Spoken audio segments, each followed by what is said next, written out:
Hi everyone, it's Peter again. Now I want to move into the second part of the discussion of Greek myth and philosophy.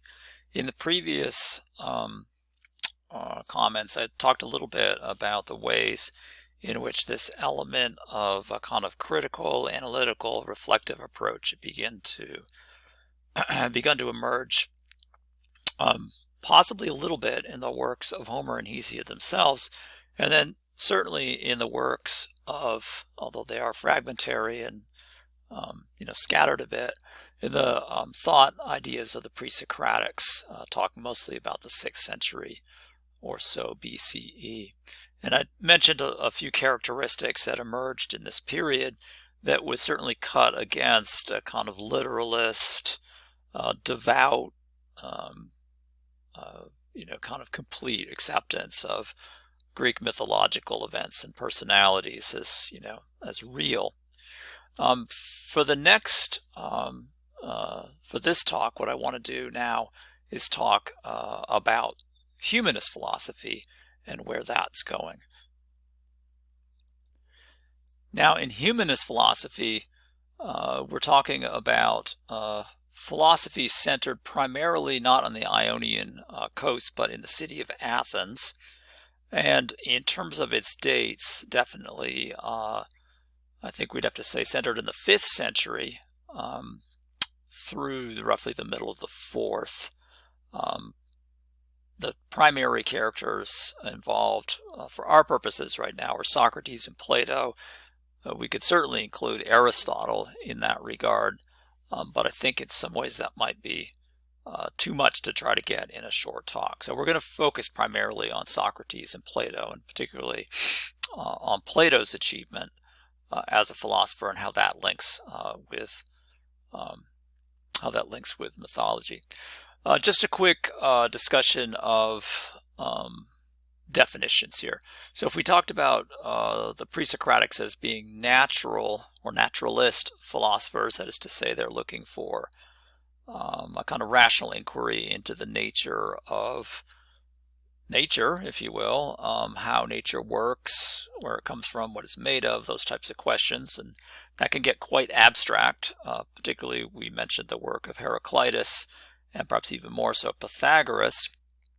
The humanist philosophers focus primarily on things that we rightly or wrongly might consider the more exclusive province of human nature and human activity. So what do I mean by that? Well, the humanist philosophers would tend to focus on, as I'll just put here, problems of knowledge, ethics, and to a certain extent aesthetics.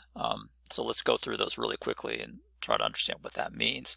So problems of knowledge, in essence, are problems of how do we know what we know? What are the limits of what we can know?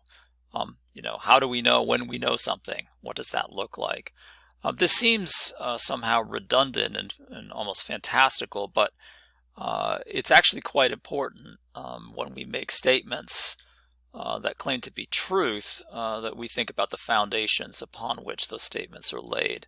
The more technical term for that in philosophy is epistemology. And it's really foundational for pretty much everything, whether it's empirical science or, as in the next section, questions of ethics. How do we know that a right thing is right? How do we even know that a thing is a thing? Let's move to ethics then. Ethics, of course, is the study of whether something's good or bad, the nature of good, the nature of the bad, and so forth. This is not a thing that necessarily a naturalist philosopher would be interested in. The idea that the world, the universe writ large, has laws is important to the naturalist philosopher, but whether they're, quote, good or bad is neither here nor there. And that's, in fact, what we would say about a scientist today. A scientist, say, studying disease, we might say that disease is bad, that we, for instance, as human beings are, not happy, not well, can't do the things we should do when we're afflicted with disease. We think it's bad. But a scientist, somebody studying, for example, viruses, is not interested in questions of good or bad in regard to that virus, but merely in terms of questions of origins or makeup, like, for instance, genetics and so forth. Ethics, on the other hand, would certainly delve into questions around the virus. For instance, should a state restrict the movements and activities of its citizens in the face of oncoming disease? Is it ethical to allow some people to live and some people to die, and so forth? So that's pretty important, and I think one of the major centers of discussion, both in classical philosophy and obviously in the present. Aesthetics is the study of beauty, and it certainly is a major part of the overall conversation, philosophically speaking, in classical Greece. In all of these instances, it's worth kind of understanding that what's known as relativism wasn't a huge, there wasn't a lot of enthusiasm for it on the part of Socrates and Plato. There are other philosophers who actually are kind of more in a relativist mode, most famously skeptics. I think it's Protagoras who says that man is the measure of all things, so speaking in terms of issues of knowledge. For us to try to reach for an absolute, a true truth, as it were, is pointless. We simply don't have the capacity to make that kind of observation or judge about it, so we basically do the best we can within our relative situation. Socrates and Plato weren't happy with that, and there are a lot of good reasons why we might not want to be happy with that.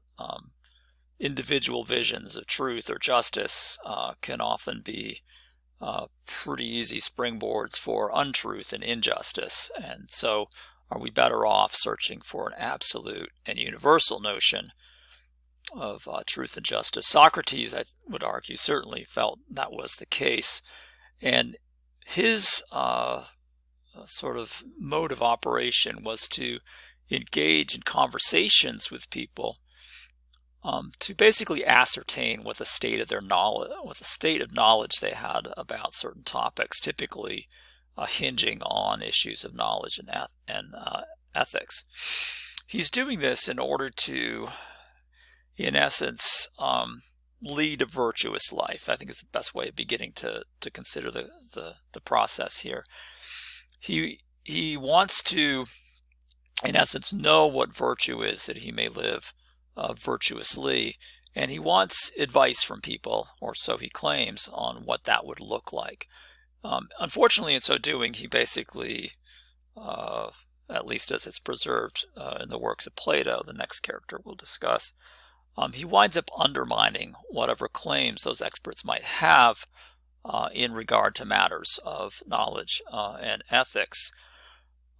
His method is described as dialectic, that is to say, a kind of back and forth exchange between conversational partners, trying out ideas, seeing if there are issues with them, resolving those issues, and moving forward. Again, with the idea that, sure, there could be different positions on topics of knowledge or ethics, but that if we take those ideas seriously, are there objections that can be raised that might contradict or in some other important way make them less than trustworthy? Socrates gets in quite a bit of trouble because his quest for the truth winds up offending at a particularly difficult time in Athens. This is after the Peloponnesian War. Winds up offending a number of important figures in the city, and depending on how you interpret the charges that he's brought up on, impiety is a kind of an interesting one for our discussion. Corrupting the youth of Athens is I think there's a difference of opinion on the validity of that, but the idea of impiety is certainly interesting because it seems to imply that Socrates has, in a sense, demythologized participation in the civic rituals and political actions of Athens. So in other words, and this is made really plain in the dialogue, the Euthyphro, where he tries to find out what is pious and what is not, since he's been accused of being impious, he basically is going to make the argument that to be pious is not merely to do what the gods say is right or what the gods themselves think is right, but to understand that the gods think a thing is right because it's right. That is to say, there's a level of goodness or truth or virtue that's higher than the gods. So the gods are subordinate to the good. And this is a pretty significant step because it basically removes the likes of Zeus, the lawgiver, from actual absolute moral authority to being a little bit more like, a Supreme Court judge who will decide on issues of law, but not say ultimately, I am the decider of what is good.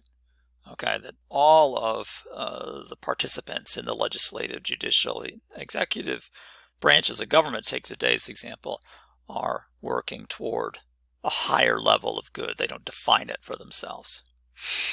As I said, Socrates works this out in conversation. His pupil and the person, because Socrates never wrote anything, the person by whom we know anything in any kind of detail about Socrates, Plato, looked for a kind of foundational, or had a foundational approach to this problem. I've used the phrase here, metaphysics of the good, which is basically to argue that there needs to be some kind of structure within the universe, a cosmology that explains how it would be possible for there to be an absolute notion of the good, and how we might access that. Now the irony, and I'm going to sort of draw upon this in the last couple minutes here, is that Plato is not merely a philosopher, which is to say somebody who works in, whoops, I have a typo here, not merely a philosopher, but also a dramatist and poet. So that is to say, he relies upon mythic utterances, in a sense, mythic stories and narratives to make his point. So if Plato is looking for truth, he's caught in a bit of a bind in terms of discourse and narrative and interpretation. So as I said above, he's looking for reality, and his cosmology or metaphysics, which is to say explanations of ultimate reality, for him is found in the realm of ideas. And this is kind of building on the likes of Heraclitus and Pythagoras. And he seeks to sort of differentiate between, for instance, things like opinion or tradition or individual sense impressions, and what he's going to argue for, at least apparently, for something called the logos. Okay, we talked a little bit about that with the likes of Heraclitus and his understanding of the logos as a kind of governing principle. So he wants us to distinguish between mythos, and this is kind of, an interesting problem here, a false story, a kind of, traditional account of things. It doesn't stand up to rational analysis. He needs, instead, he's going to argue to go in the direction of logos, argument based on reason, or even mathematics or geometry. And the idea that you have to be a lover of wisdom and use reason to discover truth is pretty important. But at the same time, I think it's worth understanding that Plato utilizes mythic discourse and narrative to get his points across. And one of the great examples of this is in his book, The Republic, where he describes in the allegory of the cave the means by which we attain understanding of the truly rational, the ideal world, the realm of the forms, where he sets up a situation, a cave, and it's probably not entirely coincidental, given our discussion of the cave in the Odyssey.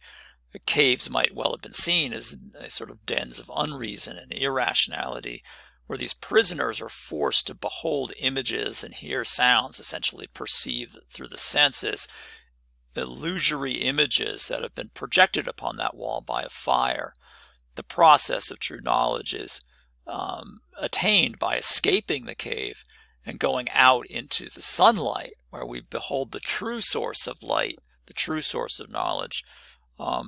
And then we try, and this is where the parable or allegory starts getting complicated, to come back in and educate these denizens of the cave, who, upon beholding the changed nature of this person turn on him as they did